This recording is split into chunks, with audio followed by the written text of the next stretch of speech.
चार ऐसे हिंदी गाने जो बारिश की खूबसूरती में चार चांद लगा देते हैं। नंबर वन वाला गाना तो 9 साल पहले रिलीज हुआ था, लेकिन ट्रेंड पे अभी जा रहा है। उसे देखने से पहले अगर आपको मम्मी के हाथों का खाना अच्छा लगता है तो लाइक करो, सब्सक्राइब करो। नंबर 4 पे ये मौसम की बारिश सॉन्ग।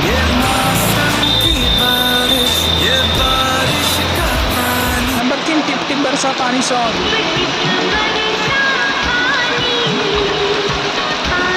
नंबर 2 हल्की सी बरसात सॉन्ग।